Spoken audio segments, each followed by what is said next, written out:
The dusty platform of Millbrook Station had never seen a woman quite like Catherine Wells. Standing amid the settling locomotive steam with a worn leather satchel clutched in her gloved hands, she possessed an elegance that spoke of better days and harder choices. Her blue traveling dress, though carefully mended, couldn't hide the determined set of her shoulders or the intelligence blazing in her green eyes. Before we jump back in, tell us where you're tuning in from, and if this story touches you, make sure you're subscribed, because tomorrow I've saved something extra special for you. What the gathering crowd of curious onlookers couldn't see was the letter folded in her reticule, the one that had brought her nearly 2,000 miles from Boston to this remote Colorado mining town. A letter from Samuel Mitchell, a man she'd never met but had agreed to marry. A man who, unbeknownst to her, lay buried in the hill cemetery just beyond the town limits, his grave still fresh with mountain earth. The September afternoon sun cast long shadows across Millbrook's Main Street as Catherine stepped down from the train, her heart hammering with a mixture of anticipation and terror. Behind her, the conductor was already calling for passengers bound for Denver, but for Catherine Wells, this was the end of the line. She had traveled from the refined parlors of Beacon Hill to this frontier outpost for one reason: to become Mrs. Samuel Mitchell, wife to a man whose letters had painted pictures of a growing town, a thriving business, and a future worth leaving everything behind for.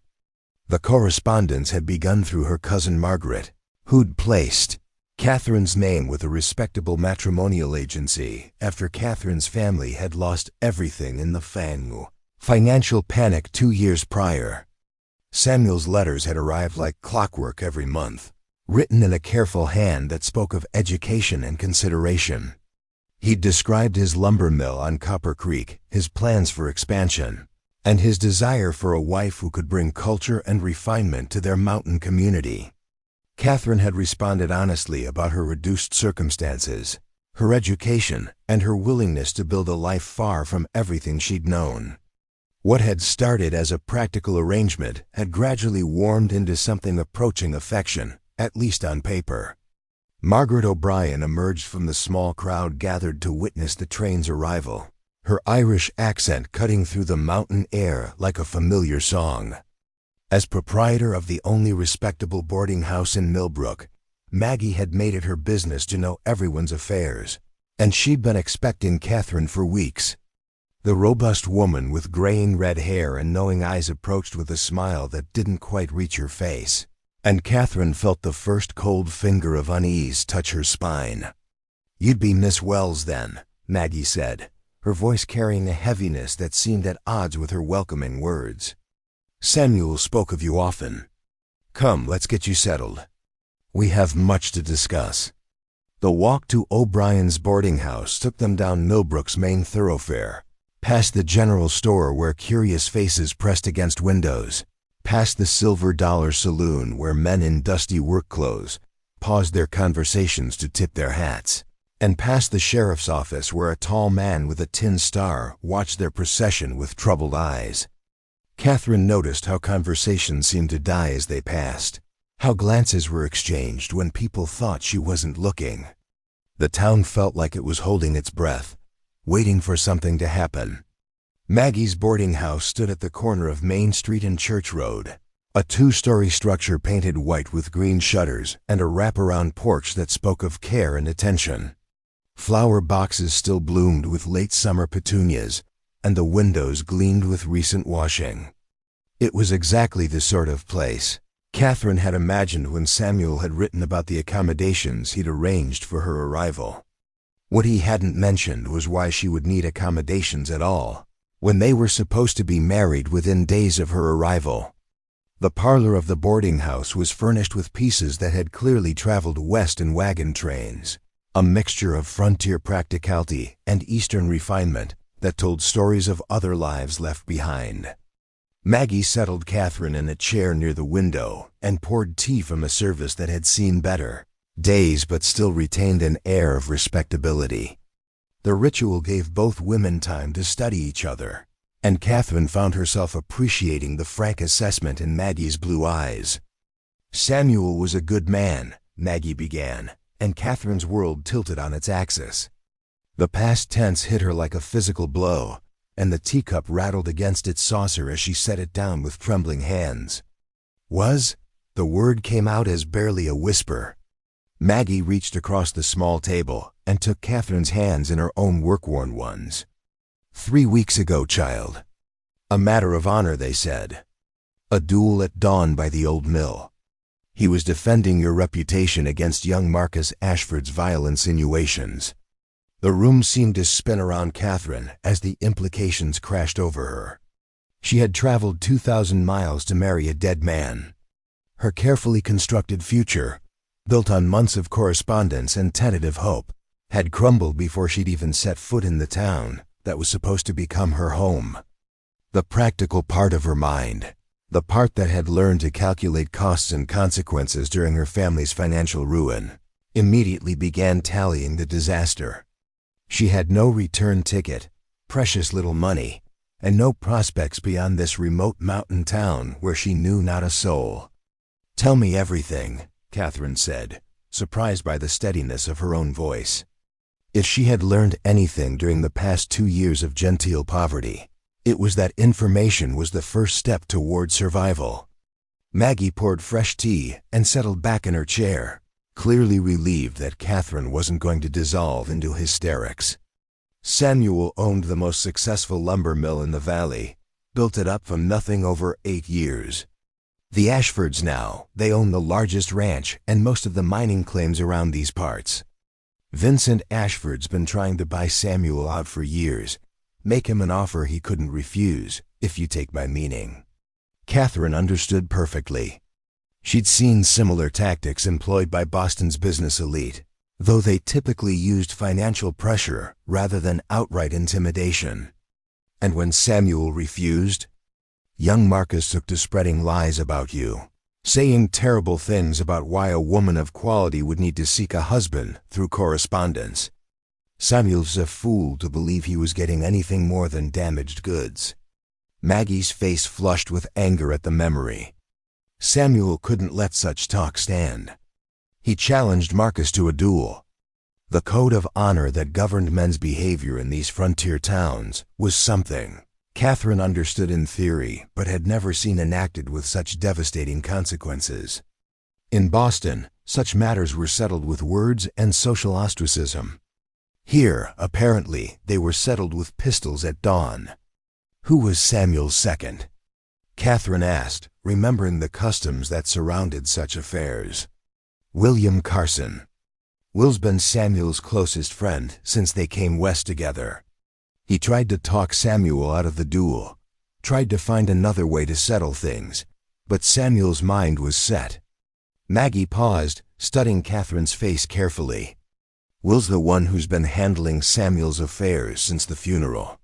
The mill, the house Samuel was building for you, all of it. Before Catherine could ask more questions, the front door opened with a gentle chime, and boots sounded on the polished wood floors.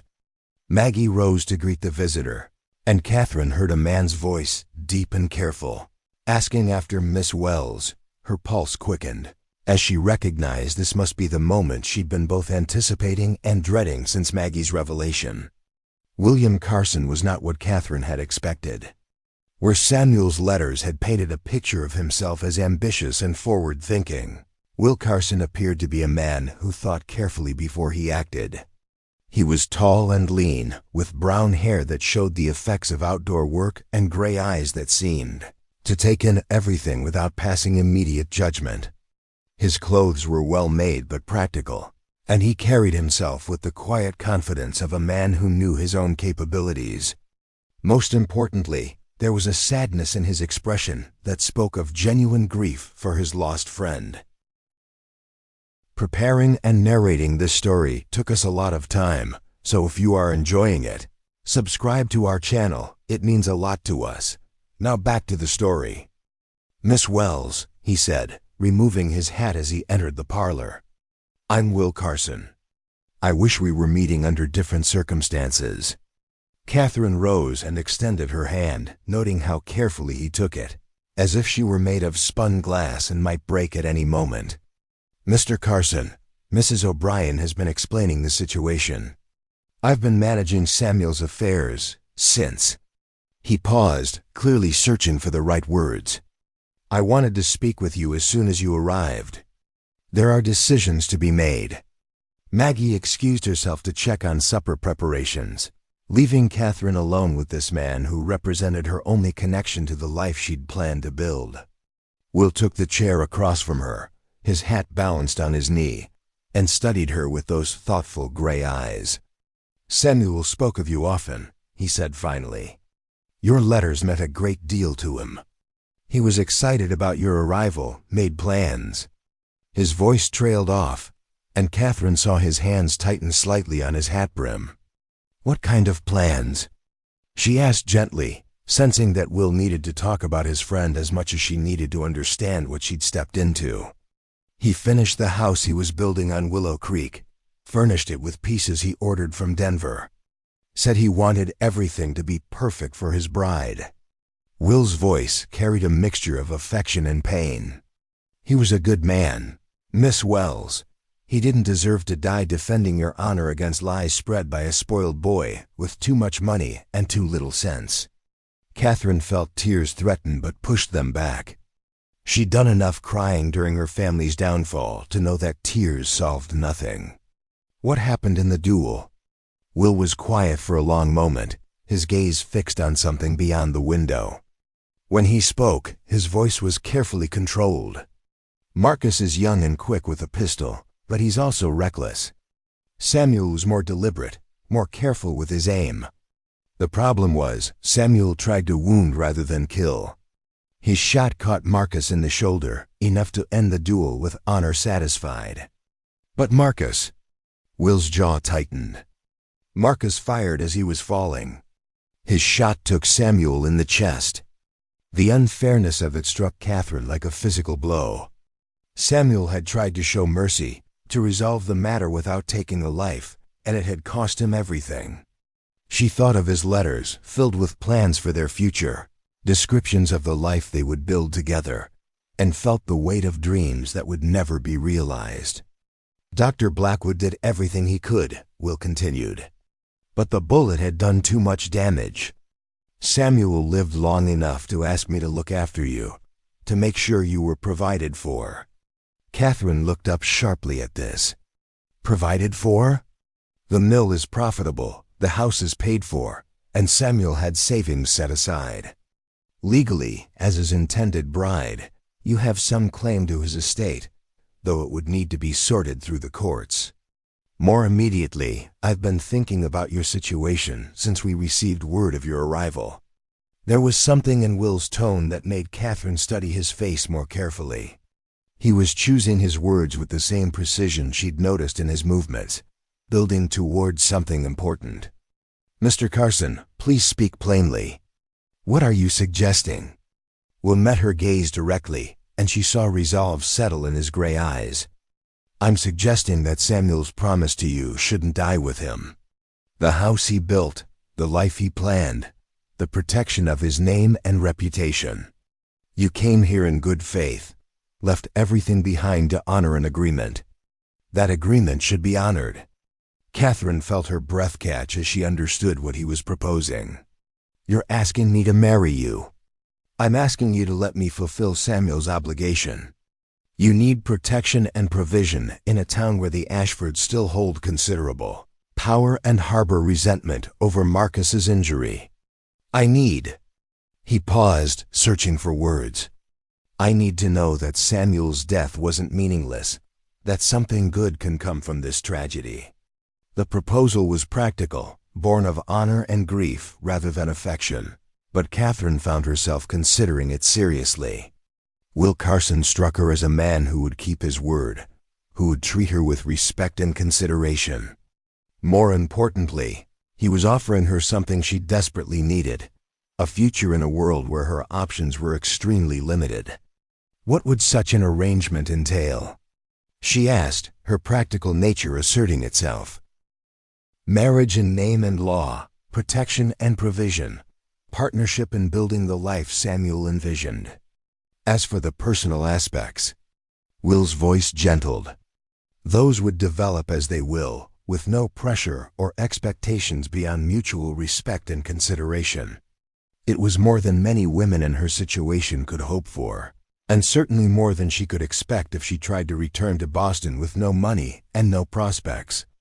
But it was also a leap of faith with a man she'd known for less than an hour, in a town where powerful enemies had already demonstrated their willingness to use violence to get their way. "The Ashfords," she said. "Would such a marriage make me a target?" Will's expression darkened. They might see it as a continuation of Samuel's defiance, but they'd also have to consider whether they want to escalate matters with another family in town. The duel was supposed to end things, and Vincent Ashford has been walking carefully since then, trying to maintain his standing in the community. Catherine rose and walked to the window, looking out at the main street of Millbrook as the afternoon shadows lengthened. She could see the Silver Dollar Saloon where men were gathering after their day's work, the general store where families were making their evening purchases, the church where she and Samuel were supposed to have been married. It was a community, imperfect and rough around the edges, but a place where people built lives and raised families and created something lasting. "I need time to consider your offer," she said finally, turning back to face Will. He nodded, rising from his chair. "Of course. But Miss Wells, there's something else you should know. Word of your arrival has already spread through town, and it won't be long before the Ashfords learn you're here. Whatever you decide, it would be wise to decide quickly." After Will left, Catherine sat alone in Maggie's parlor as evening settled over Millbrook, contemplating the impossible choice before her. She had come west seeking security and partnership, willing to build a life with a stranger based on carefully worded letters and shared hopes. Now she was being offered the same thing by a different stranger, a man whose only connection to her was his loyalty to a dead friend and his own sense of honor. The sound of horses approaching at speed broke through her contemplation, and she heard Maggie's sharp intake of breath from the kitchen. Through the window, Catherine saw 3 riders pulling up in front of the boarding house, their mounts breathing hard as if they'd ridden fast from somewhere. The lead rider was a young man with his arm in a sling, his face bearing the kind of arrogant handsomeness that spoke of privilege and indulgence. Even before Maggie whispered, "Marcus Ashford," Catherine knew she was looking at the man whose lies had caused Samuel's death. The confrontation she'd hoped to avoid was about to begin. Marcus Ashford dismounted with theatrical flair despite his injured arm, his boots hitting the dusty ground with deliberate force. His companions remained on horseback, flanking him like sentries as he approached the boarding house steps. Catherine recognized the calculated nature of their arrival, the way they positioned themselves to be seen by anyone on the street, the timing that ensured maximum visibility. This wasn't a private visit, but a public statement. "Mrs. O'Brien," Marcus called out, his voice carrying across the evening air with practiced authority. "I understand you have a guest who might benefit from some friendly advice about our community." Maggie appeared in the doorway, her face set in lines of polite hostility. "Mr. Ashford, visiting hours are by appointment, and I don't recall scheduling one with you." Marcus's smile held no warmth as he stepped onto the porch, his spurs jangling against the wooden boards. "Now, Maggie, there's no need for formalities between neighbors. I'm here as a concerned citizen, wanting to welcome Miss Wells to Millbrook and help her understand the unfortunate circumstances that brought her here." Catherine felt her spine stiffen at the casual use of her name and the implicit threat in his words. She moved to stand beside Maggie in the doorway, meeting Marcus's gaze directly despite the flutter of fear in her chest. His eyes were pale blue and calculating, the kind that evaluated everything in terms of advantage and weakness. "Mr. Ashford, I presume," Catherine said, her voice steady despite the circumstances. "I appreciate your concern, but I believe I understand the situation quite clearly." "Do you?" Marcus tilted his head, studying her with obvious interest. "Do you understand that Samuel Mitchell died because he couldn't accept the truth about his arrangement with you. That he chose death over admitting he'd been deceived by a woman desperate enough to travel across the country for a husband. The words hit their mark, striking at Catherine's deepest insecurities about her decision to come west. But she'd learned during her family's financial collapse that showing weakness only invited more attacks.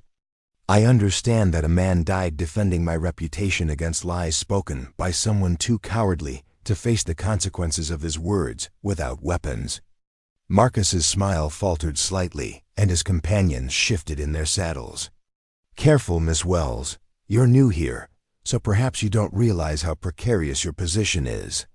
Samuel Mitchell is dead, his protection no longer available. You're alone in a town where you know no one, dependent on the charity of strangers.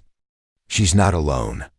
Will Carson's voice cut through the tension as he appeared from the direction of the Silver Dollar Saloon, his stride purposeful but unhurried. Sheriff Hayes emerged from his office across the street, his hand resting casually on his gun belt as he observed the confrontation. Marcus turned to face Will, his expression shifting to one of mock sympathy. "Ah, Will, still playing the loyal friend, I see. But Samuel's dead, and his responsibilities died with him. There's no obligation for you to involve yourself in his mistakes. Samuel's only mistake was believing someone like you could be trusted to behave with honor," Will replied, stepping up onto the porch beside Catherine. His presence was reassuring, solid and calm in contrast to Marcus's volatile energy. "Honor?" Marcus laughed, a harsh sound that carried no humor. "Honor got Samuel killed. Honor is what prevents men from seeing clearly when they're being manipulated by desperate women with nowhere else to turn." Before Will could respond, Catherine stepped forward, her patience finally exhausted. "Mr. Ashford, your concern for my welfare is touching but unnecessary. I'm perfectly capable of making my own decisions about my future, and those decisions don't require your approval or input." Marcus's eyes narrowed as he studied her more carefully, perhaps seeing for the first time that she wasn't the helpless victim he'd expected. "Your future in Millbrook depends on understanding the realities of this community. Miss Wells, the Ashford family has considerable influence here. We own the largest ranch, hold mining claims throughout the valley, and employ half the men in town. Cross us, and you'll find your options severely limited." Sheriff Hayes chose that moment to cross the street, his boots echoing on the wooden sidewalk. "Evening, folks. Is there a problem here?" "No problem at all, Sheriff," Marcus replied smoothly. "Just welcoming a new resident to our community and discussing the local customs." Hayes was a lean man with weathered features and eyes that missed very little. He'd been wearing the star in Millbrook for 6 years, long enough to understand the political dynamics that shaped the town. "Miss Wells, are you in need of any assistance?" Catherine appreciated the sheriff's careful phrasing, the way he offered help without escalating the confrontation. "Thank you, Sheriff Hayes. Mr. Ashford was just expressing his condolences regarding Mr. Mitchell's death." "Indeed." Hayes's gaze shifted to Marcus. "I trust those condolences have been properly conveyed and there's no further need for this gathering." Marcus's jaw tightened at the dismissal, but he couldn't afford to openly defy the sheriff without damaging his family's reputation in town. "Of course, Miss Wells. I hope you'll consider what we've discussed. Millbrook can be a wonderful place to live for those who understand how to get along with their neighbors." He remounted his horse with practiced ease despite his injured arm, his companions falling in behind him as they rode back toward the Ashford ranch. But Catherine noticed how Marcus looked back once, his pale eyes promising that this conversation was far from over. "That young man's going to be trouble," Maggie muttered as they watched the riders disappear into the gathering dusk. "He already is trouble," Will corrected grimly. "The question is how much trouble we're willing to accept before we do something about it." Sheriff Hayes lingered on the porch, his expression thoughtful. "Miss Wells, I hope you'll forgive the directness, but what are your intentions regarding your stay in Millbrook? The town's been unsettled since the duel, and your presence here is likely to stir things up further." Catherine appreciated his honesty, even if the question highlighted her precarious position. "I'm still determining my plans, Sheriff. I came here in good faith to honor an agreement, and I'm not inclined to be driven away by threats or intimidation." "I respect that sentiment," Hayes replied. "But you should understand that the Ashfords have considerable power in this area, and they're not accustomed to having their wishes crossed. If you decide to stay, you'll need friends and allies." After the sheriff departed, Catherine found herself alone with Will on the porch as Maggie tactfully withdrew to give them privacy. The evening air carried the scent of pine from the surrounding mountains, and the distant sound of music from the saloon where men were relaxing after their day's work. "This is what my life would be like here," Catherine said quietly, more to herself than to Will, "constantly looking over my shoulder, wondering when the next confrontation will come." "Not necessarily," Will replied, leaning against the porch railing as he considered his words. "Marcus is young and reckless, still angry about his injury and his humiliation in the duel. His father is more calculating, more concerned with business and reputation than personal vendettas. If you were under the protection of marriage, if you became a legitimate part of the community rather than an outsider, the situation might stabilize." Catherine turned to study his profile in the fading light. "You're suggesting again that I marry you." "I'm suggesting that it might be the most practical solution for both of us." Will met her gaze directly. "You need protection and a place in this community. I need to honor my promise to Samuel and ensure that his death serves some purpose. Together, we might be able to build something worthwhile from this tragedy." The proposal was logical, even appealing in its straightforward honesty.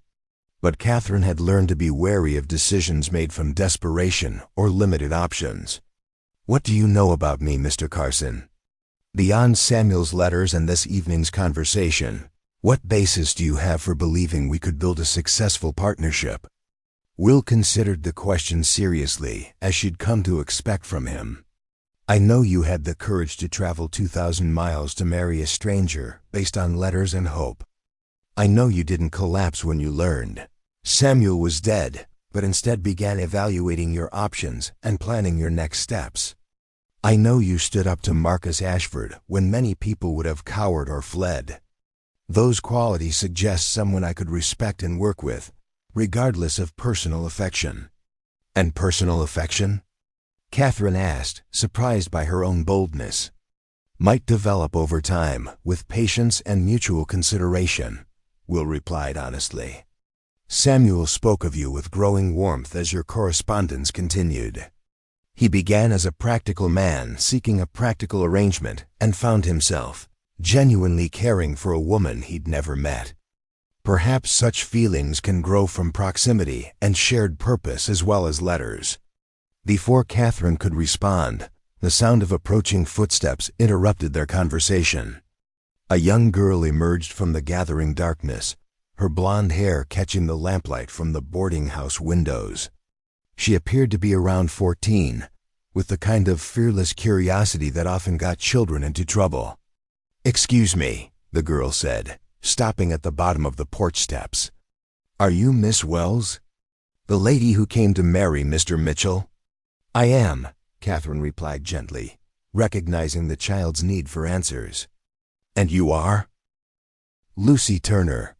My pay runs the general store." The girl's eyes were bright with intelligence and sympathy.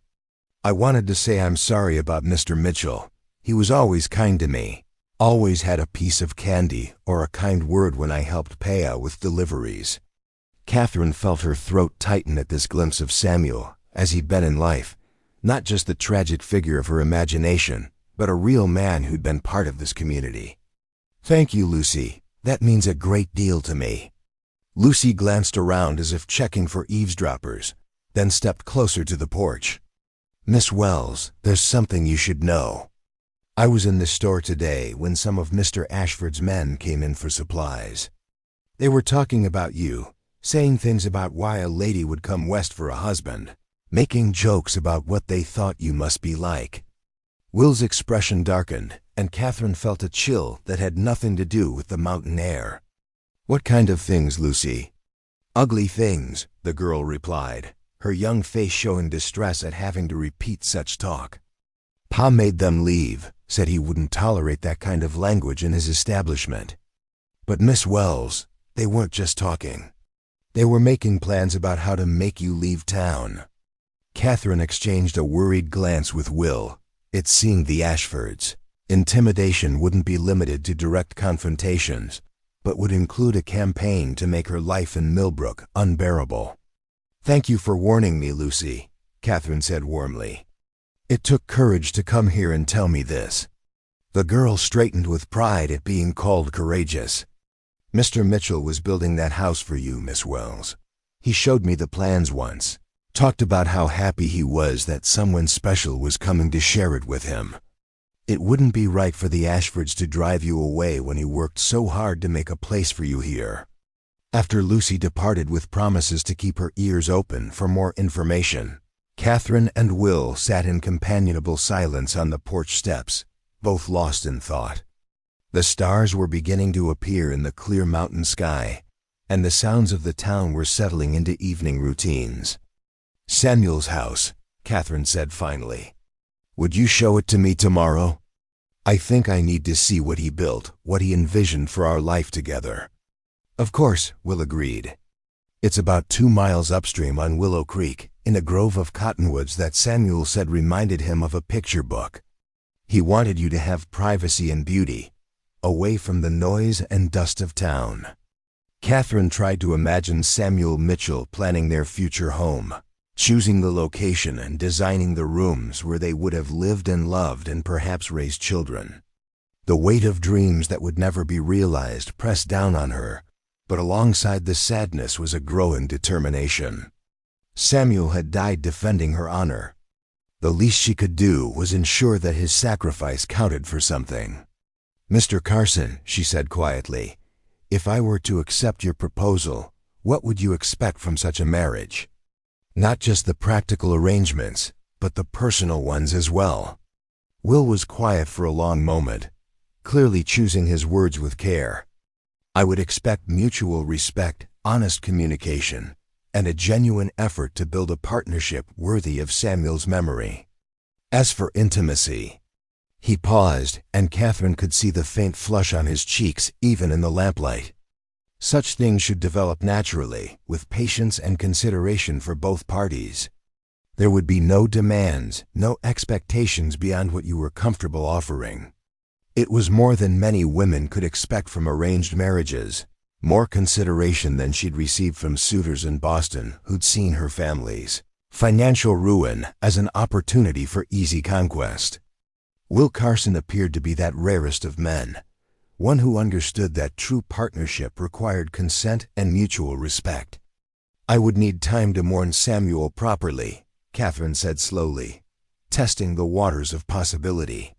"Even though we never met, he represented hope and security to me. His death deserves acknowledgement." "A month would be appropriate," Will agreed. "Long enough to show proper respect, not so long as to invite further interference from the Ashfords." Catherine stood and smoothed her skirts, decision crystallizing in her mind. "Then I accept your proposal, Mr. Carson, not from desperation or lack of options, but because I believe you're a man of honor who will keep his word." Will rose as well, his relief evident as he extended his hand to her. "Thank you, Miss Wells. I give you my word that you won't regret this decision." As they shook hands formally, sealing their agreement, Catherine felt a mixture of fear and anticipation. She was about to embark on a marriage with a virtual stranger in a town where powerful enemies waited for any sign of weakness. But she was also choosing to fight rather than flee, to build something meaningful from tragedy, and to honor the memory of a good man who died too young. The next morning dawned crisp and clear, with the kind of brilliant sunshine that made the Colorado mountains look like something from a fairy tale. Catherine had slept poorly, her mind churning with plans and possibilities, but she felt energized by having made a definitive decision about her future. Maggie provided a hearty breakfast and practical advice about dealing with mountain weather, while Lucy Turner appeared at the back door with a bouquet of late wildflowers and shy congratulations on Catherine's engagement. Word traveled fast in small towns, and Catherine suspected that everyone in Millbrook would know about her arrangement with Will before the sun reached its zenith.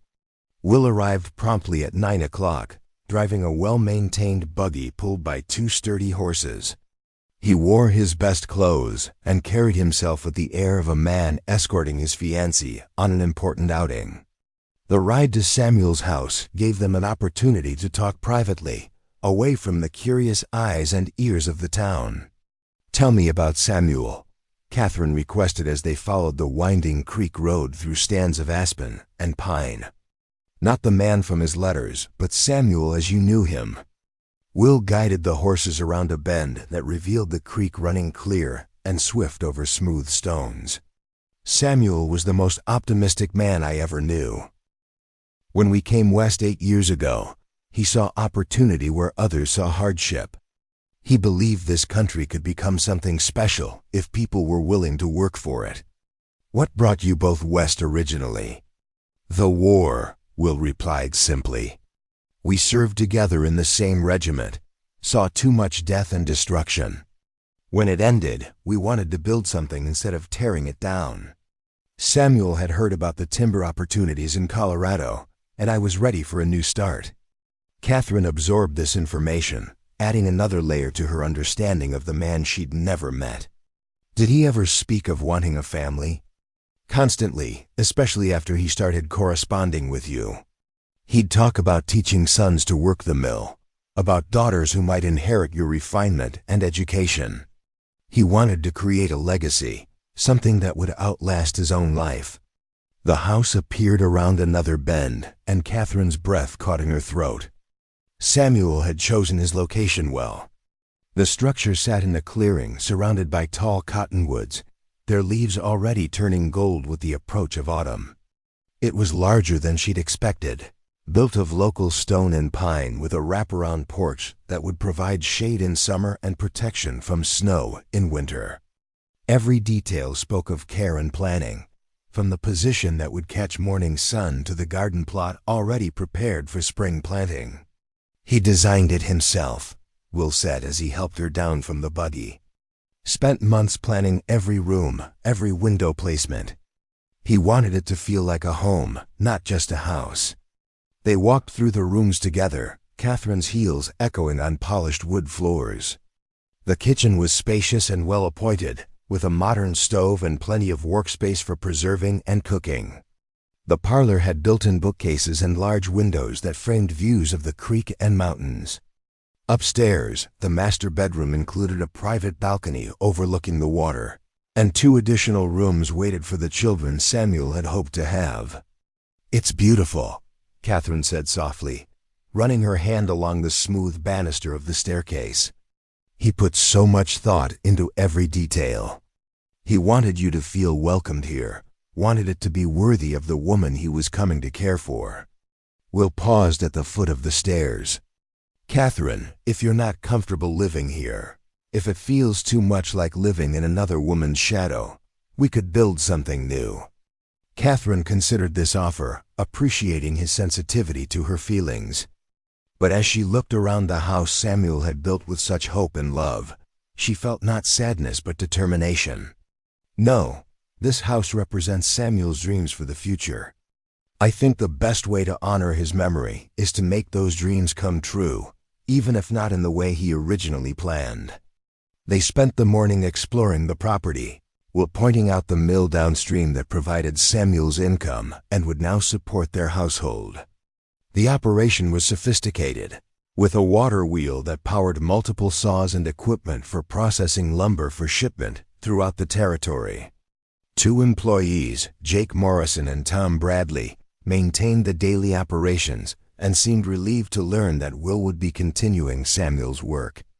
"The Ashfords made offers to buy the mill twice," Will explained as they watched logs being processed into boards.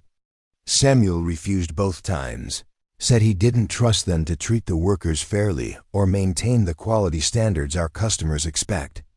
Catherine understood immediately. Control of the mill would give the Ashfords significant power over the local economy, power they would undoubtedly use to further their own interests. By marrying Will and maintaining Samuel's business, she was not just securing her own future, but protecting the livelihoods of everyone who depended on the mill's success. As they prepared to return to town, a rider appeared on the road from the direction of the Ashford ranch. Catherine recognized him as one of Marcus's companions from the previous evening, a hard-faced man with calculating eyes who reined his horse to a stop as they loaded into the buggy. "Miss Wells," he called out, touching his hat brim in a gesture that held no real respect. "Beautiful property. Shame about Mr. Mitchell not getting to enjoy it." "Indeed," Catherine replied evenly, refusing to be intimidated. "But I'm sure he would be pleased to know it will serve its intended purpose." The man's eyes narrowed slightly. "That so? Well, things have a way of changing quickly out here. Buildings can be damaged by storms. Accidents can happen to equipment. Workers can decide to seek employment elsewhere. A lot can go wrong when folks don't have the right kind of protection." Will's hands tightened on the reins, but his voice remained steady. "Tom, I suggest you deliver whatever message Vincent Ashford sent you and then move along. We have business in town." Tom's smile held no warmth. "No message, Will. Just neighborly concern. Miss Wells might want to consider whether she's prepared for the challenges of frontier life. It can be mighty harsh for those who don't know how to navigate the local customs." After Tom rode away, Catherine and Will continued toward town in thoughtful silence.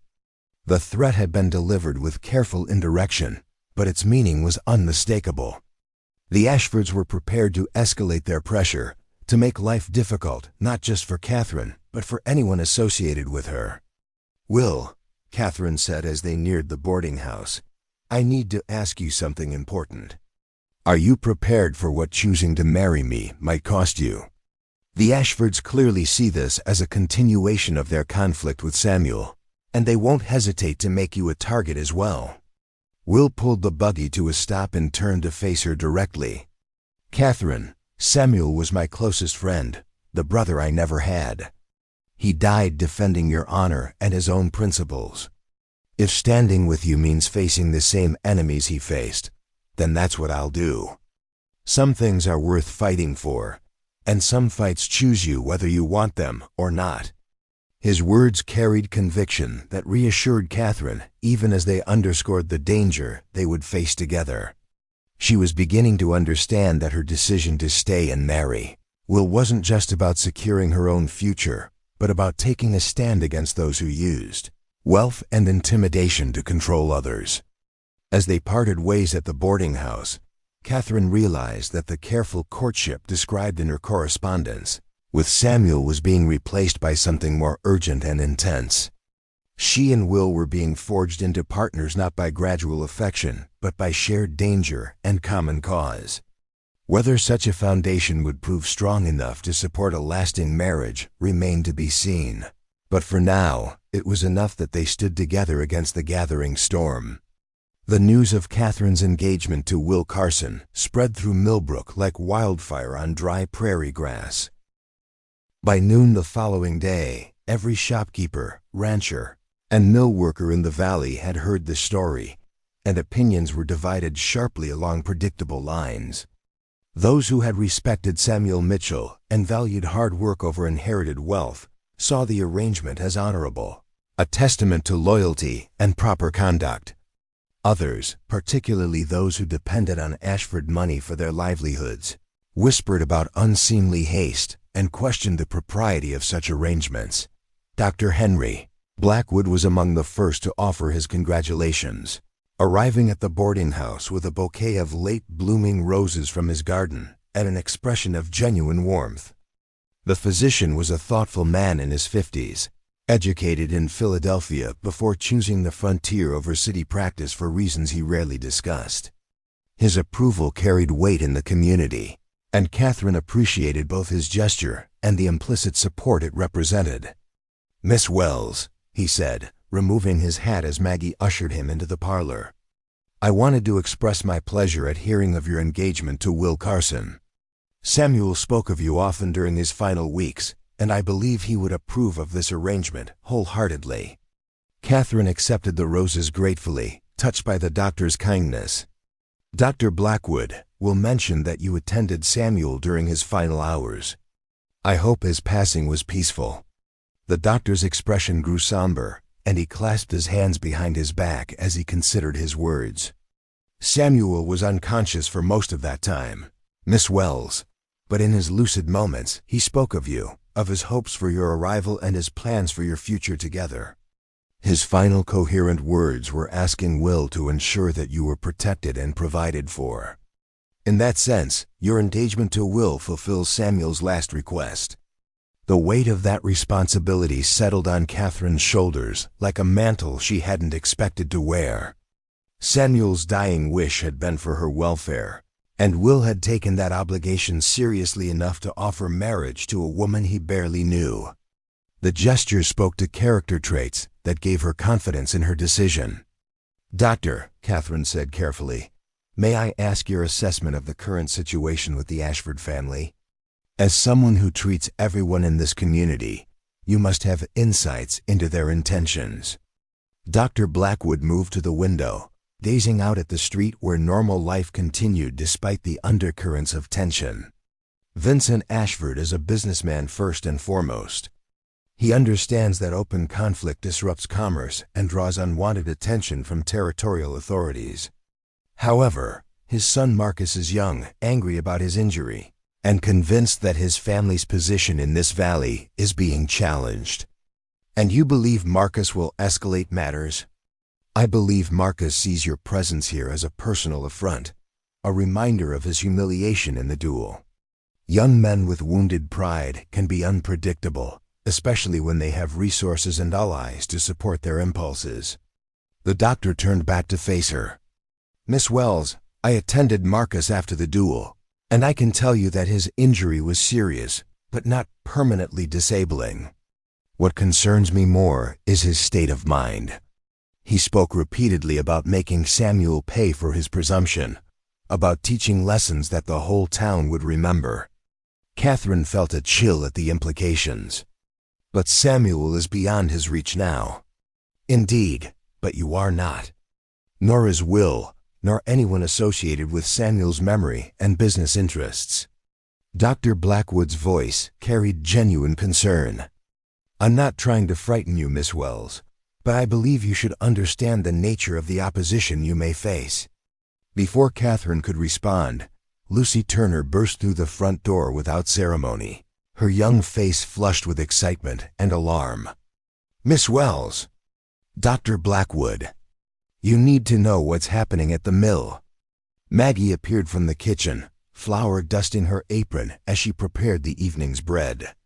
"Lucy Turner, you know better than to enter someone's home without knocking. What's got you so worked up?" Lucy's chest heaved as she caught her breath from running. "Pai sent me to find you, Miss Wells. There's been trouble at the mill. Mr. Morrison and Mr. Bradley were loading lumber for the Denver shipment when a group of men rode up and started making demands." Catherine's blood ran cold. Jake Morrison and Tom Bradley were the mill's primary workers, men whose livelihoods depended on the operation's continued success. "What kind of demands?" "They wanted to know who was going to be running the mill now that Mr. Mitchell was dead. When Mr. Morrison said Mr. Carson was taking over, they laughed and said that might not be a permanent arrangement. Then they started looking around the mill like they were planning something." Dr. Blackwood frowned. "How many men, Lucy? Did you recognize any of them?" "6 or 7, all armed. I recognized Tom Garrett and Pete Sullivan from the Ashford Ranch, but the others were strangers. They had the look of hired guns, if you ask me." Lucy's assessment was delivered with the matter-of-fact confidence of a child who had grown up on the frontier and learned to read dangerous men early. Catherine made a quick decision. "Dr. Blackwood, would you escort me to the mill? I think it's time I took a more active role in protecting Samuel's interests." "Miss Wells, I'm not certain that's wise," the doctor protested. If these men are indeed looking for trouble, your presence might escalate the situation. Or it might clarify exactly what they're dealing with, Catherine replied, already moving toward the door. They're counting on intimidation and uncertainty. Perhaps it's time to show them that Samuel's business has leadership that won't be easily frightened. The ride to the mill gave Catherine time to steel herself for what might prove to be her first real test as a member of the Millbrook community. Dr. Blackwood drove his medical buggy with practiced efficiency, while Lucy perched between them, providing a running commentary on the various riders she'd spotted around town over the past few days. "There's been more strangers than usual," she observed. "Pa says it's because word's gotten out about the duel and people are coming to see if there's opportunity in the confusion. Some looking for work, others looking for trouble. And how does one tell the difference?" Catherine asked. Lucy considered this seriously. "The ones looking for work ask about jobs and wages. The ones looking for trouble ask about who's in charge and how things are going to change." The mill came into view as they rounded the bend in the creek road, and Catherine could see immediately that the situation was tense. 7 mounted men had positioned themselves around the mill yard, while Jake Morrison and Tom Bradley stood near the loading dock with their hands carefully visible and empty. The body language told the story clearly. This was intimidation, pure and simple. Will Carson was nowhere to be seen, which Catherine hoped meant he was away on business rather than prevented from responding to the situation. The mill workers looked relieved when they spotted Dr. Blackwood's buggy, but their expressions grew concerned when they realized Catherine was with him. "Miss Wells," Jake Morrison called out as she stepped down from the buggy. "Maybe you should wait in town until this gets sorted out." The leader of the mounted men, a hard-faced individual with a deputy's badge pinned to his vest, nudged his horse forward. "You'd be Miss Wells, I suppose. Come to inspect your new property." Catherine recognized the mockery in his tone, but refused to let it affect her composure. "I'm Catherine Wells, and yes, I have an interest in this mill's operations. Might I ask who you are and what business brings you here?" Deputy Frank Morrison, working for Judge Crane, were here on official business, investigating reports of irregularities in the mill's operations. His smile held no warmth. "Seems there might be questions about the legal ownership of this property now that Samuel Mitchell is deceased." Dr. Blackwood stepped forward, his medical bag in hand and his expression skeptical. "Deputy Morrison, I wasn't aware that investigating business ownership fell under your jurisdiction. Isn't that a matter for the probate court? When there's suggestions of fraud or misrepresentation, it becomes a law enforcement matter," Morrison replied smoothly. "We've received information that Miss Wells might not be who she claims to be, that her correspondence with the deceased might have involved deception about her circumstances and background." Catherine felt anger flare in her chest but kept her voice level. "I see. And who provided this information?" "That's confidential, part of an ongoing investigation." Morrison's eyes glinted with malicious pleasure. "But we'll need to examine all records related to the mill's ownership, including any correspondence between you and Samuel Mitchell." "I'm afraid that won't be possible," Catherine replied calmly. "My personal correspondence is private property, and I see no legal authority that would compel me to surrender it for inspection based on anonymous accusations." Morrison's expression darkened. "Miss Wells, you're new here, so maybe you don't understand how things work in this territory. When law enforcement has questions about potential criminal activity, cooperation is expected. And when citizens have questions about the authority and motives of law enforcement, answers are expected," Dr. Blackwood interjected firmly. "Deputy Morrison, I suggest you present proper documentation of your authority to investigate this matter, or remove yourself and your men from private property." The confrontation was escalating rapidly, and Catherine could see the mill workers growing increasingly nervous. She needed to defuse the situation while maintaining her position, and she remembered Will's advice about understanding the true nature of power in frontier communities. "Gentlemen," she said, raising her voice slightly to ensure everyone could hear. "I appreciate Deputy Morrison's concern about legal irregularities, and I'm perfectly willing to cooperate with any legitimate investigation. However, I believe such matters should be handled through proper channels with appropriate documentation and witnesses." She turned to address Morrison directly. "I suggest you speak with Sheriff Hayes about the proper procedures for investigating property ownership. I'm certain he can guide you through the territorial requirements for such inquiries." Morrison's jaw tightened at the suggestion that he consult with the local sheriff, and Catherine realized she'd touched on a jurisdictional conflict. Deputy Morrison clearly answered to Judge Crane, who was rumored to be in the Ashford's pocket, while Sheriff Hayes maintained his independence. By invoking Hayes's authority, she was forcing Morrison to choose between backing down and openly challenging the local law enforcement structure. "Sheriff Hayes has been notified of our investigation," Morrison said after a moment's hesitation. "But that doesn't change our authority to examine evidence and question witnesses." "Of course not," Catherine agreed pleasantly. "And I'm sure Sheriff Hayes will want to be present during any such examinations, to ensure that proper procedures are followed and citizens' rights are protected." Dr. Blackwood picked up on her strategy immediately. "An excellent suggestion, Miss Wells. Given the sensitive nature of these allegations, it would be appropriate to have multiple law enforcement representatives present to avoid any questions about the investigation's integrity." Morrison realized he was being maneuvered into a corner. He could either proceed with his intimidation in front of witnesses who would report back to Sheriff Hayes, or he could withdraw and lose face in front of his men. Neither option served his purposes.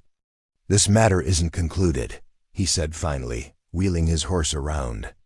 "Miss Wells, I suggest you prepare your documentation for official review. Irregularities have a way of being exposed, no matter how carefully they're hidden." As the deputies rode away, Catherine felt her knees weaken slightly with relief. She'd managed to avoid a direct confrontation while establishing her position, but she knew this was just the opening move in a larger game. Jake Morrison approached with obvious relief. "Miss Wells, that was well handled. Those men weren't here for any legitimate investigation. They were fishing for information and trying to intimidate us into closing the mill." "What kind of information?" Catherine asked. "Details about our contracts, our customer relationships, our financial arrangements with the bank. The kind of information someone would need if they were planning to take over the business." Tom Bradley's assessment was delivered with the practical wisdom of a man who'd worked for Samuel Mitchell for 5 years. Dr. Blackwood nodded grimly. "The Ashfords have been trying to gain control of this mill for years. With Samuel gone, they see an opportunity to pressure the new ownership into selling at a fraction of its true value." Catherine looked around the mill yard, taking in the well-maintained equipment, the organized lumber yards, and the obvious pride the workers took in their jobs. Samuel had built something valuable here, something that provided employment for local families and contributed to the community's prosperity. Allowing the Ashfords to destroy or steal, it would dishonor his memory and harm everyone who depended on the mill's success. "Mr. Morrison, Mr. Bradley," she said formally, "I want you to know that this mill will continue operating under Mr. Carson's management with my full support. Any attempts to intimidate you or interfere with your work should be reported immediately to Sheriff Hayes." The relief on the workers' faces was evident, but Jake Morrison looked troubled. "Miss Wells, we appreciate your determination, but you should know that this won't end here. The Ashfords don't give up easily, and they have resources we can't match." "Perhaps," Catherine replied. "But they also have vulnerabilities they may not realize." Deputy Morrison's performance today suggests that their allies aren't as competent as they believe themselves to be. As they prepared to return to town, Lucy Turner tugged on Catherine's sleeve. "Miss Wells, there's something else you should know. Yesterday, I overheard Marcus Ashford talking to some men at the hotel. He said something about teaching the town a lesson about what happens when people forget their place. Dr. Blackwood frowned. What kind of lesson, Lucy? He didn't say exactly, but he mentioned the harvest dance next week. Said it would be a perfect opportunity to demonstrate the natural order of things. Lucy's young face showed concern that went beyond her years.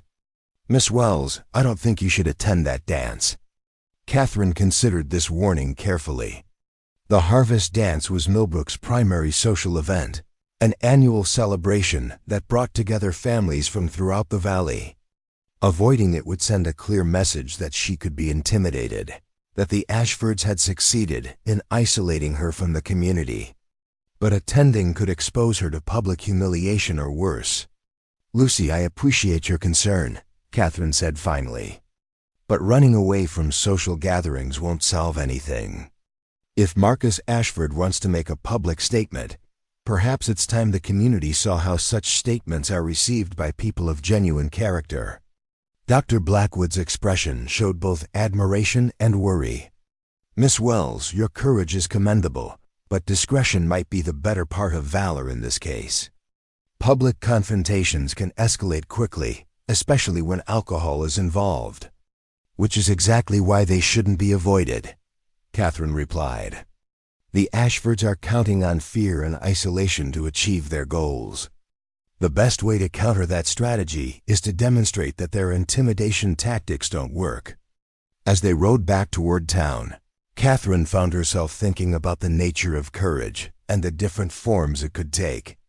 Samuel had shown physical courage in facing Marcus Ashford in a duel, even knowing he might die. Will was showing moral courage by taking responsibility for Samuel's obligations, despite the risks involved. Now she was being called upon to show social courage, to face down intimidation and maintain her place in a community that was watching to see how she would respond to pressure. The sun was setting behind the mountains as they reached Millbrook, painting the sky in shades of gold and crimson that reminded Catherine of autumn evenings in Boston. But this was her home now, this rough frontier town with its mix of hardworking families and dangerous opportunists. She had chosen to stay and fight rather than flee, and that choice was about to be tested in ways she was only beginning to understand. Will Carson was waiting on the boarding house porch when they arrived, his expression showing relief at seeing Catherine safely returned. I heard about the trouble at the mill, he said, helping her down from the buggy. Jake Morrison rode into town to find me, but I was at the bank arranging the transfer of Samuel's accounts. Are you all right? I'm fine, Catherine assured him. But we need to discuss what happened and what it means for our future plans. They spent the evening on Maggie's porch, sharing details of their respective days and planning their response to the increasing pressure from the Ashfords. Will had succeeded in securing the mill's financial arrangements, ensuring that operations could continue without interruption. But he'd also learned disturbing information about Judge Crane's intentions regarding Samuel's estate. Crane is claiming that without a valid marriage, you have no legal standing to inherit any portion of Samuel's property, Will explained. He's suggesting that the estate should be sold at public auction to settle any potential debts or claims. Catherine understood immediately. And the Ashfords would be the most likely purchasers at such an auction, probably at a fraction of the property's true value. Exactly. Which is why our marriage needs to happen as soon as possible, before Crane can interfere further. Will's voice carried urgency that matched Catherine's growing sense that time was working against them. How soon? Catherine asked. This Sunday, if you're willing. Pastor Williams has agreed to perform the ceremony, and we have enough witnesses to make it legally binding. Will paused, studying her face in the lamplight. Catherine, I know this is much faster than we originally planned, but waiting gives our enemies more opportunities to cause trouble. Catherine nodded, understanding the necessity, even as her heart raced at the thought of marriage in just 3 days. Sunday it is then. But Will, I want the ceremony to be more than just a legal formality. Samuel deserves to be remembered properly, and our community deserves to see that this marriage is based on respect and genuine commitment. Agreed, Will said, taking her hand gently. This may have started as an arrangement of convenience and honor, but it's become something more important than that. We're taking a stand for the values Samuel believed in, for the kind of community Millbrook could become. As the stars appeared in the clear mountain sky, Catherine felt a mixture of anticipation and determination settle in her chest. In 3 days, she would become Mrs. William Carson, a member of this community with all the rights and responsibilities that entailed. The Ashfords might see her marriage as a challenge to their authority, but Catherine was beginning to see it as something much more significant, a declaration that some things were worth fighting for, and that ordinary people could stand against wealth and intimidation when they acted with courage and conviction. The next few days would determine whether that belief was naive optimism or the foundation for real change in Millbrook. Either way, Catherine was committed to seeing it through to the end. Sunday morning dawned with the crisp clarity that only October in Colorado could provide. Catherine stood before the mirror in her room at the boarding house, adjusting the ivory silk dress that had been her mother's wedding gown, carefully altered overnight by Maggie's skilled hands.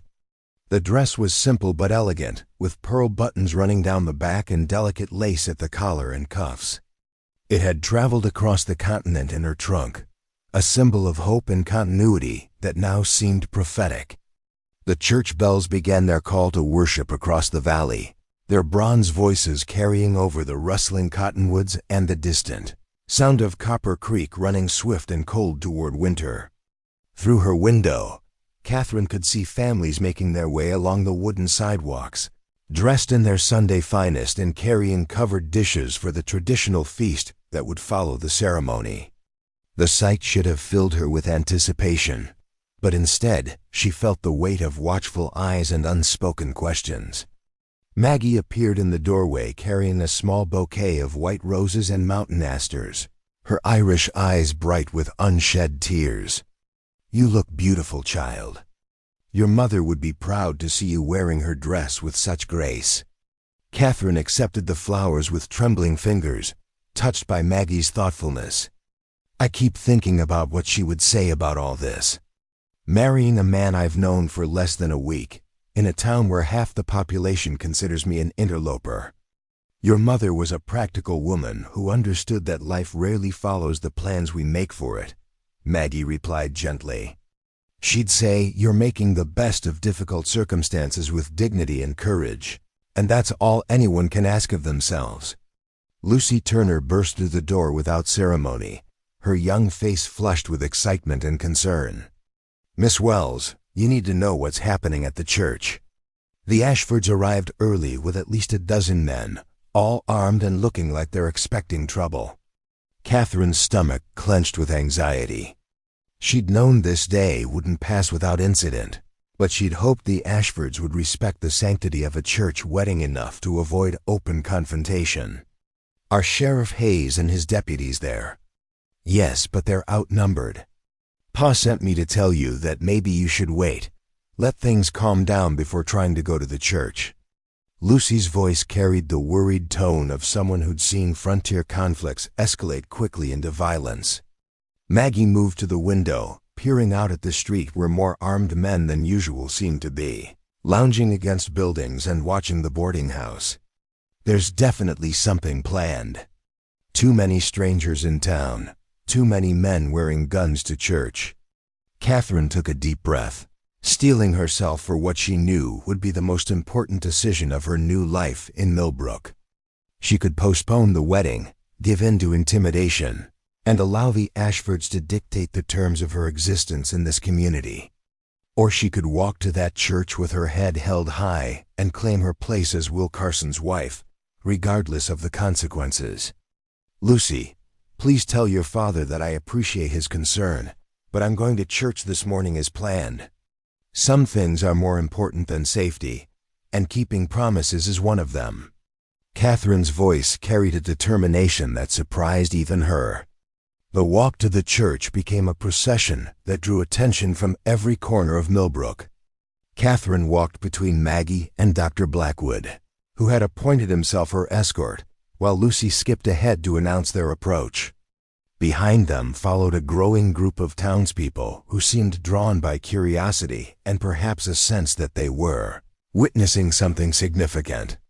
The white-painted church sat on a small rise overlooking the main street, its simple steeple reaching toward the brilliant blue sky like a prayer made visible.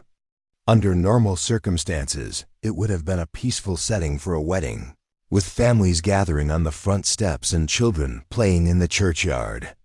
Today, however, the atmosphere crackled with tension that seemed to charge the very air.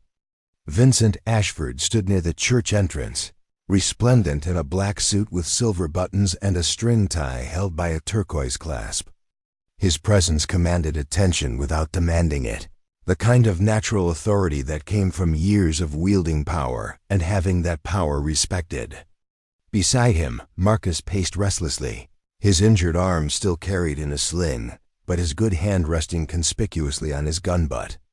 "Miss Wells," Vincent called out as Catherine approached the church steps.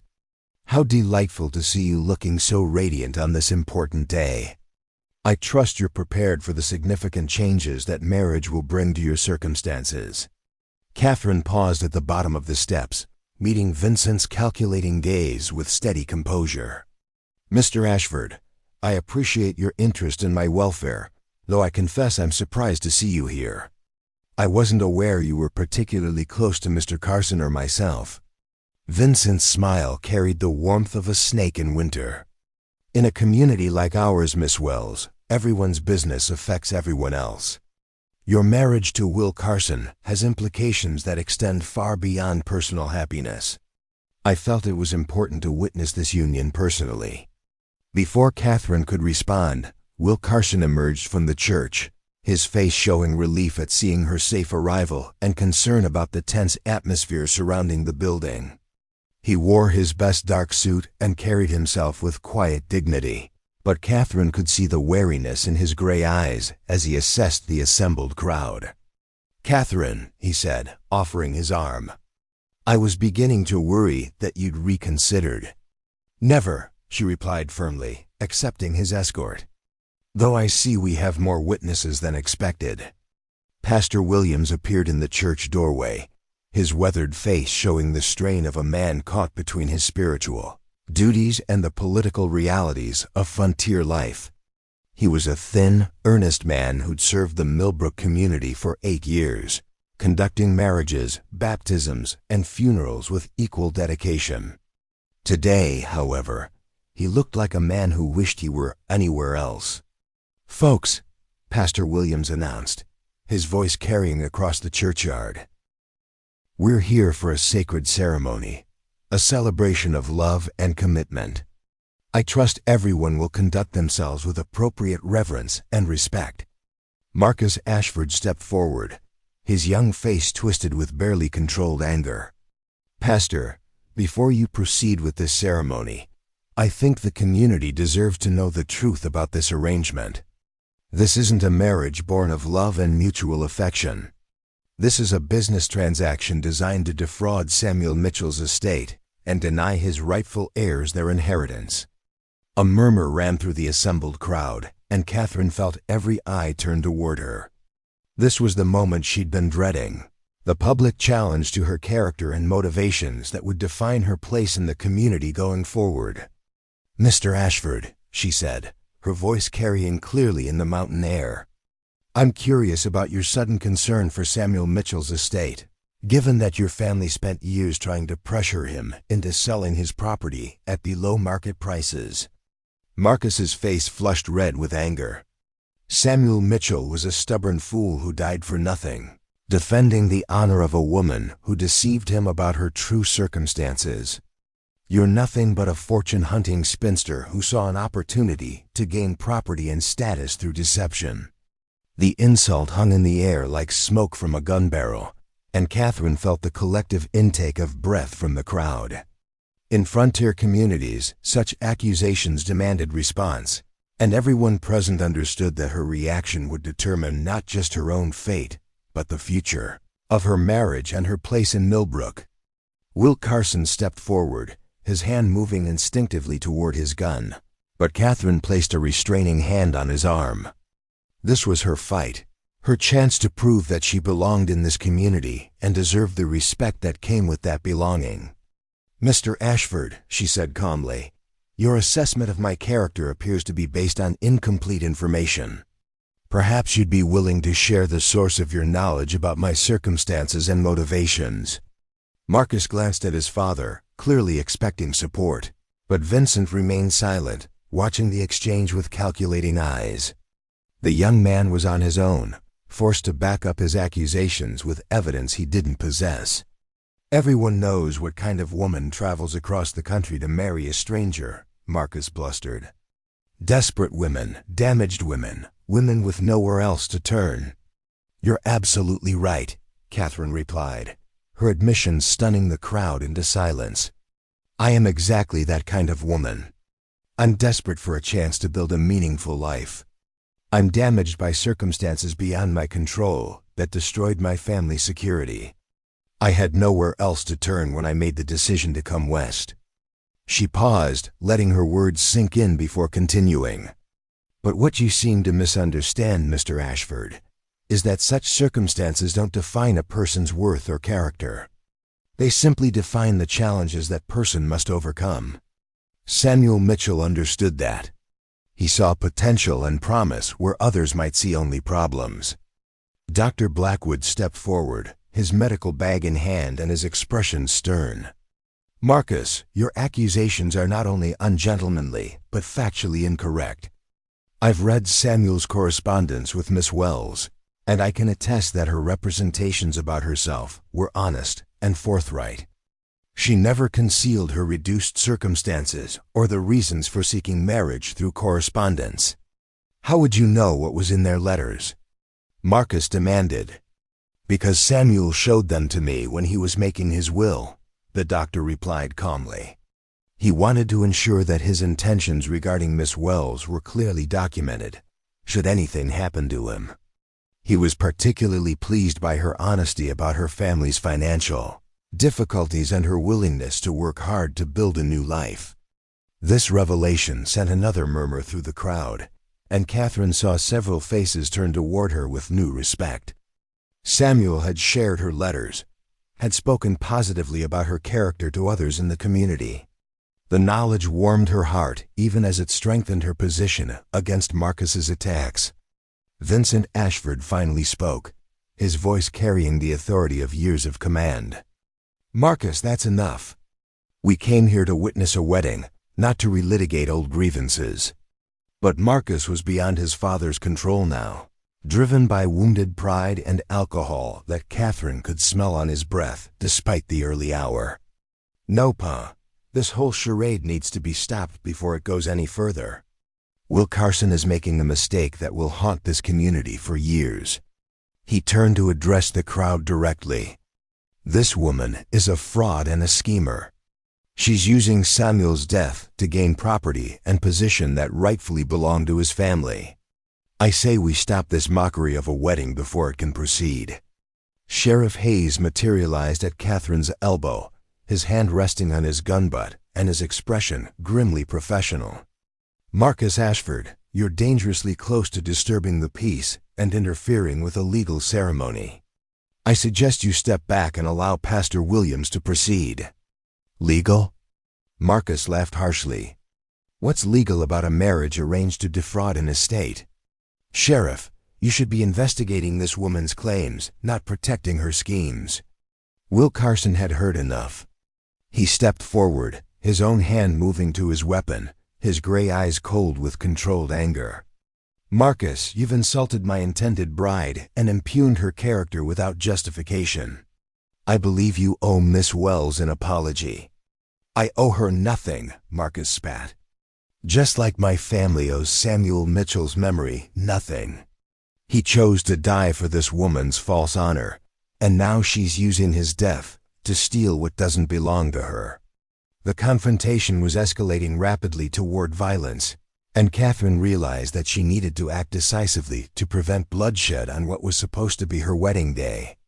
The entire community was watching, waiting to see how she would handle this ultimate test of her character and resolve.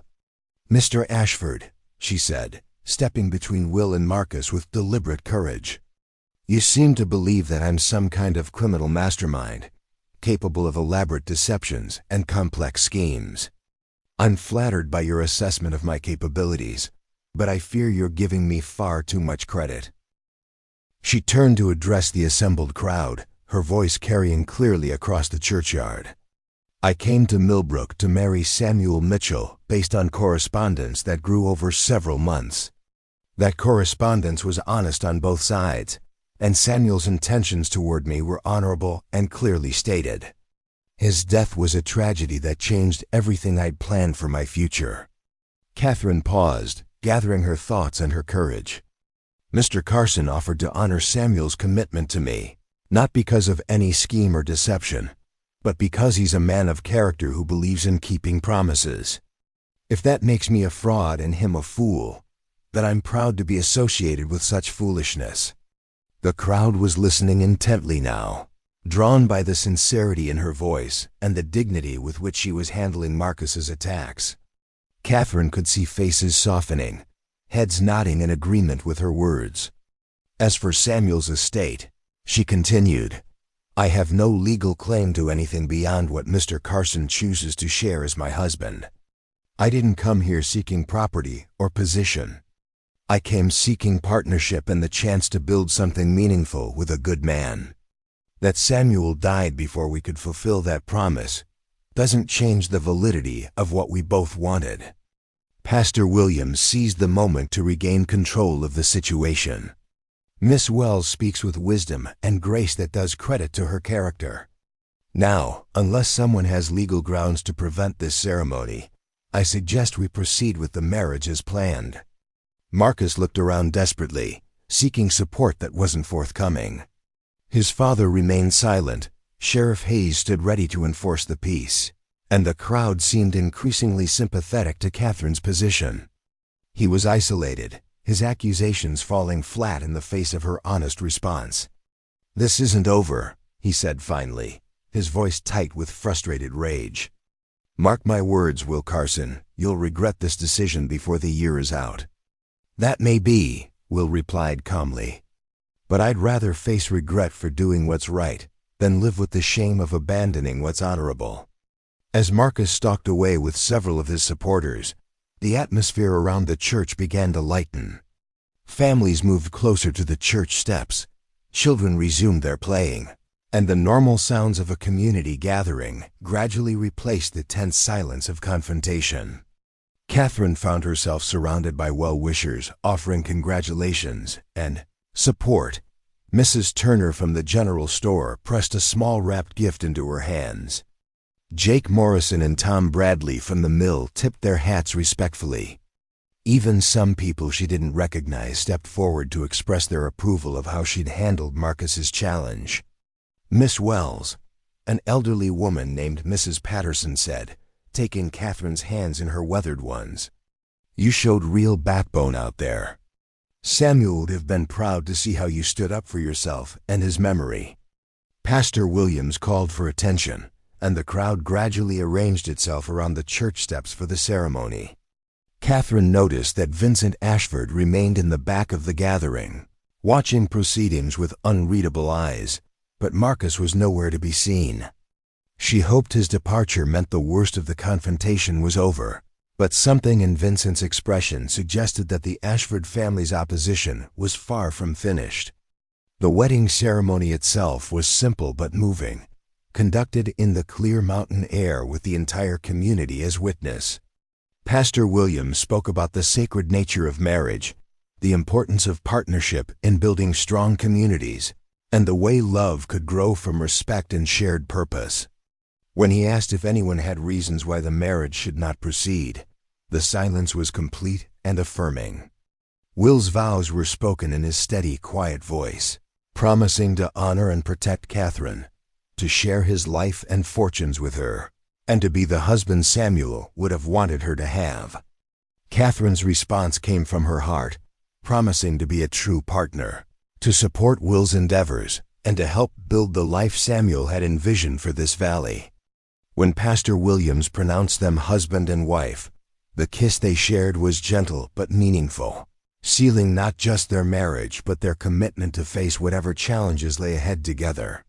The crowd erupted in applause and cheers, and for a moment, Catherine felt like she truly belonged in this mountain community. The reception that followed was held in the church fellowship hall, with tables groaning under the weight of food contributed by families throughout the valley.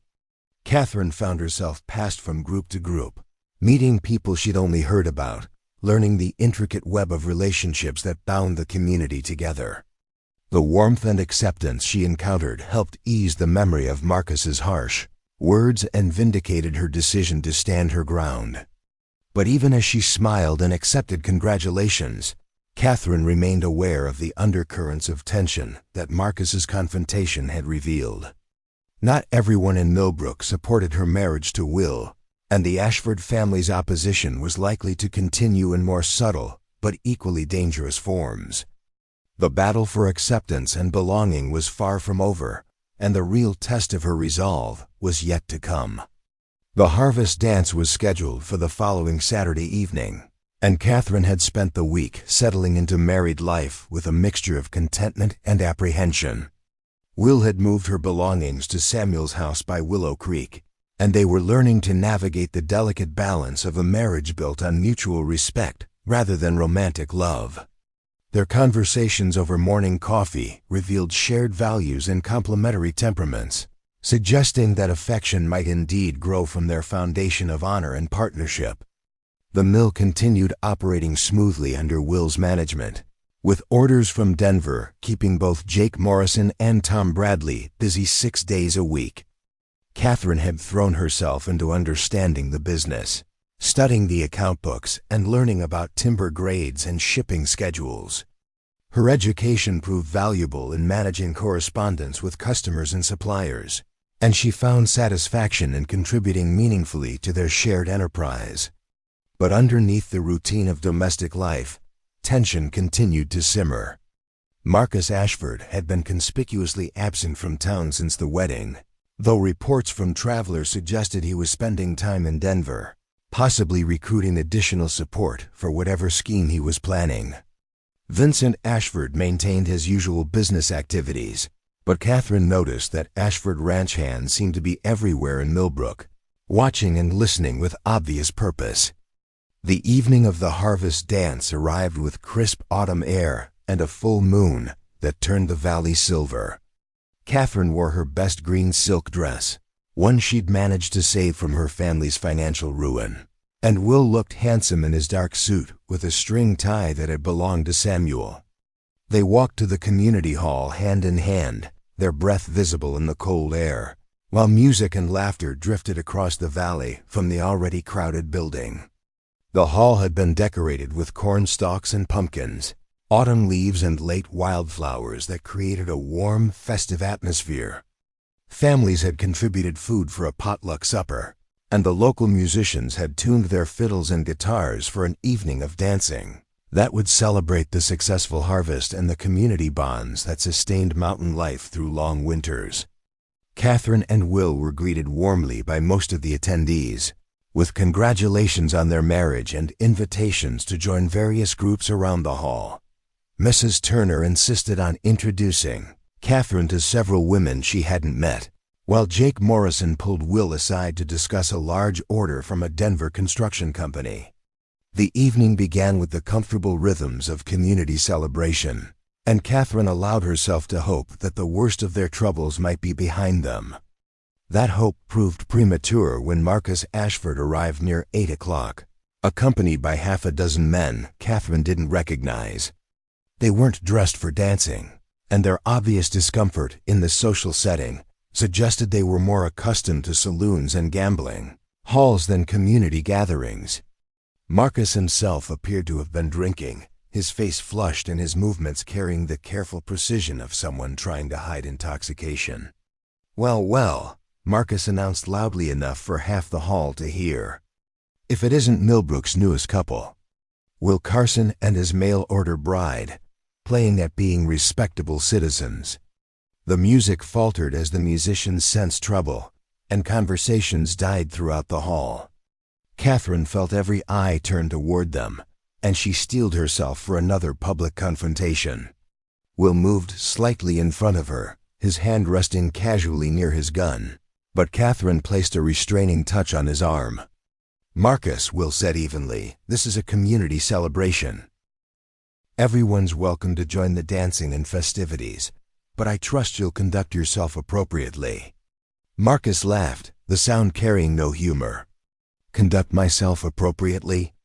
Like you did when you married a woman who was supposed to be another man's wife?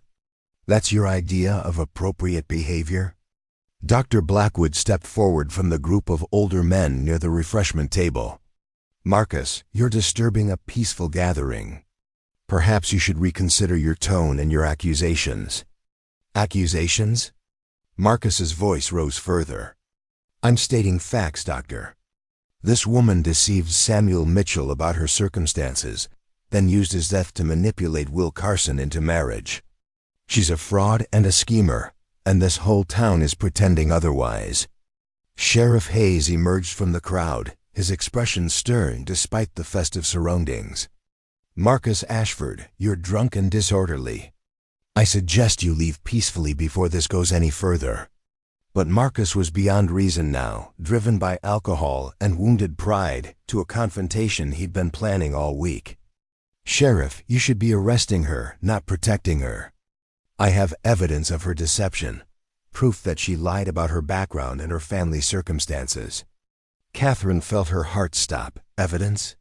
What could Marcus possibly have discovered about her past that he thought would discredit her? She'd been honest in her correspondence with Samuel, revealing her family's financial collapse and her reduced circumstances. What secrets did Marcus think he'd uncovered? What evidence? Dr. Blackwood demanded, his medical training making him suspicious of unsubstantiated claims. Marcus reached into his coat and withdrew a folded telegram, waving it dramatically for all to see. A telegram from Boston, from people who knew the Wells family before their disgrace. People who can testify to the real reasons Catherine Wells left Massachusetts. The hall fell completely silent now, everyone straining to hear what revelations Marcus would produce. Catherine's mind raced through possibilities, trying to imagine what accusations her family's former associates might make. Their financial ruin had been public knowledge, but perhaps someone had spread rumors about the causes or blamed her father for mismanagement rather than unfortunate investments. "Read it," someone called from the back of the hall. "If you have evidence, let everyone hear it." Marcus unfolded the telegram with theatrical flourish.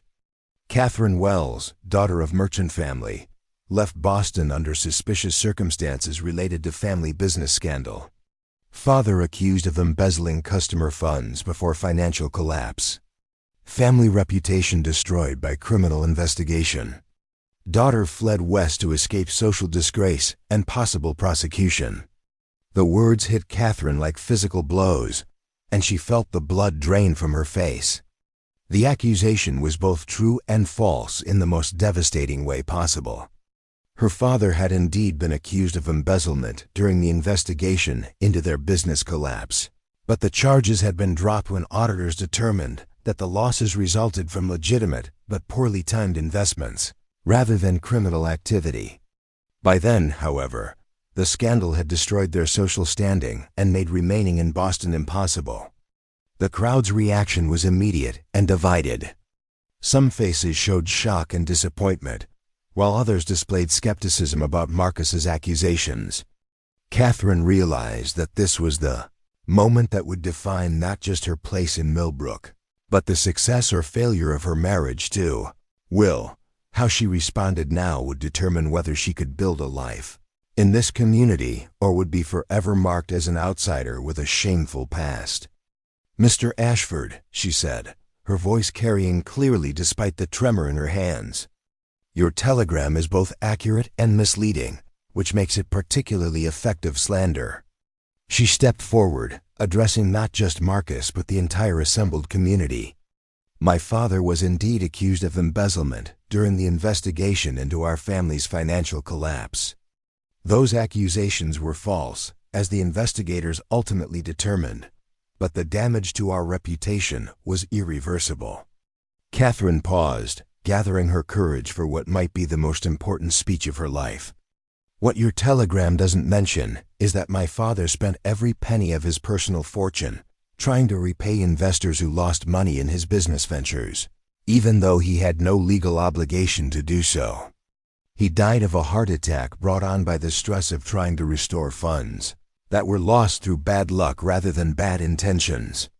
Dr. Blackwood nodded approvingly. "Miss Wells, what happened to the embezzlement charges?" "They were dropped when the investigation concluded that no criminal activity had occurred. But by then, the social damage was complete. My family could no longer maintain our position in Boston society, and I came west seeking a fresh start where my father's reputation wouldn't overshadow my own prospects." Will Carson stepped beside his wife, his presence offering silent support as she faced down the accusations that threatened to destroy everything they'd built together. "Catherine told me about her family's financial difficulties before we married. She's never concealed the circumstances that brought her west."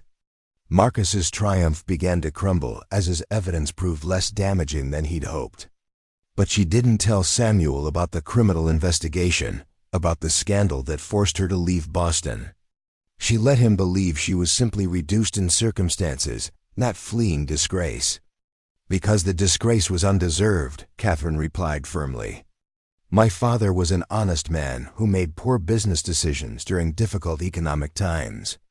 The investigation cleared him of any wrongdoing, but cleared him too late to save our social standing or his health." Pastor Williams stepped forward, his voice carrying the moral authority of his position. "It seems to me that Miss Wells has demonstrated exactly the kind of integrity we value in this community. She could have concealed her family's troubles entirely, but instead she was honest about her circumstances while maintaining her father's dignity." "Exactly right, Pastor," Mrs. Turner called out from the crowd. "This girl has shown nothing but grace and courage since arriving in Millbrook. I don't care what happened in Boston. I care about how she's conducted herself here." Other voices joined in support, and Catherine felt a wave of warmth as the community rallied around her despite Marcus's accusations. People who had worked alongside her at church functions, who had watched her handle confrontations with dignity, who had seen her dedication to honoring Samuel's memory and building a life with Will, spoke up in her defense. Marcus looked around desperately, realizing that his grand revelation was backfiring. Instead of discrediting Catherine, he was only strengthening her position in the community. His face flushed darker with anger and alcohol, and his hand moved toward his gun in a gesture that made every man in the hall tense for potential violence. "This is all very touching," he said, his voice thick with frustrated rage. "But it doesn't change the fact that she's a fraud who used deception to gain property and position that don't belong to her." "Marcus," Vincent Ashford's voice cut through the tension as he entered the hall with measured steps. Catherine hadn't seen him arrive, but his presence immediately shifted the dynamics of the confrontation. "That's enough. You've made your point, and it's time to leave." For a moment, it seemed that Marcus might defy even his father's authority. His hand remained near his weapon, and his eyes held the dangerous glitter of a man pushed beyond rational thought. But Vincent's steady gaze and calm demeanor gradually penetrated his son's alcohol-fueled anger. "Pa, you don't understand. These people need to know the truth about what she really is." "What I understand," Vincent replied quietly, "is that you're embarrassing yourself and our family with this display. Whatever grievances you have with Mrs. Carson can be addressed through proper channels, not by disrupting community celebrations." The use of Catherine's married name was significant, an acknowledgement of her legal status that undercut Marcus's accusations about fraudulent motives. Vincent was conceding the battle while positioning himself for future conflicts, and Catherine recognized the strategic retreat of a man who understood that some fights couldn't be won through direct confrontation. Marcus holstered his gun and glared around the hall with bitter frustration. "This isn't over. Mark my words, all of you. You'll regret taking her side when you learn what she's really capable of." As Marcus stalked out with his supporters, The tension in the hall gradually began to dissipate. Vincent Ashford lingered near the door, his eyes meeting Catherine's across the crowded room. In that brief exchange, she saw recognition of a worthy opponent, and perhaps even grudging respect for how she'd handled the evening's challenges. "Mrs. Carson," he said formally, touching his hat brim before following his son into the night. The music resumed tentatively, and conversations gradually returned to normal topics as the community processed what had just occurred. Catherine found herself surrounded by well-wishers and supporters, people who wanted to express their confidence in her character and their disapproval of Marcus's behavior. "Catherine," Dr. Blackwood said, taking her hands in his weathered ones, "you handled that with remarkable grace. Samuel would have been proud to see how you defended both your honor and his memory." Will's arm circled her waist, offering comfort and support as the adrenaline of confrontation began to fade. "Are you all right?" he asked quietly. "I think so," Catherine replied, though she felt emotionally drained by the ordeal. "I just hope this is truly the end of it." "It's not," Will said honestly. "Vincent Ashford withdrew tonight, but he's not giving up. We've won this battle, but the war for control of this valley is far from over." Lucy Turner appeared at Catherine's elbow, her young face bright with admiration. "Mrs. Carson, that was the bravest thing I've ever seen. You stood right up to Marcus Ashford and made him look like a fool." "Thank you, Lucy, but I hope violence never comes to this community because of conflicts between our families." "If it does," Sheriff Hayes interjected, "it won't be because of anything you've done. The Ashfords have been pushing toward confrontation for years. You've just given them a focal point for their ambitions." As the evening wound down, Catherine and Will walked home under the brilliant stars, their breath visible in the crisp mountain air. The confrontation had been exhausting, but it had also been clarifying. Catherine now understood exactly where she stood in the community and what challenges lay ahead.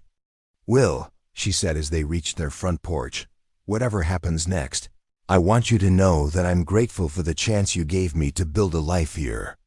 Samuel's dream of a partnership based on mutual respect and shared purpose is becoming reality, even if not in the way he originally envisioned." Will smiled, the expression transforming his normally serious face. "Catherine, I think what we're building together might be even better than what Samuel planned. We're creating something based on choice rather than correspondence, on proven compatibility rather than hopeful imagination." As they entered the house Samuel had built for a bride he never met, Catherine felt a sense of completion that had been missing since her arrival in Millbrook. She was no longer Catherine Wells, the desperate mail-order bride fleeing family scandal. She was Catherine Carson, partner in a successful business, member of a caring community, and wife to a man whose respect she had earned through courage and integrity. The Ashfords would undoubtedly continue their efforts to control the valley, and future confrontations were inevitable. But Catherine had learned that she possessed resources she hadn't known existed: the support of neighbors who valued character over reputation, the strength that came from facing fears honestly, and the partnership of a husband who chose to stand with her despite the costs. Samuel Mitchell's dream of bringing civilization and prosperity to Copper Creek Valley was alive and growing, nurtured by the woman he never met, but whose courage honored his memory every day. Some love stories, Catherine realized, are written not in letters but in the choices people make when faced with impossible circumstances and the refusal to surrender hope even in the darkest moments. The harvest dance had ended, but for Catherine and Will Carson, the real celebration was just beginning.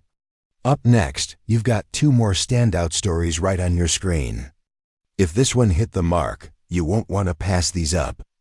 Just click and check them out.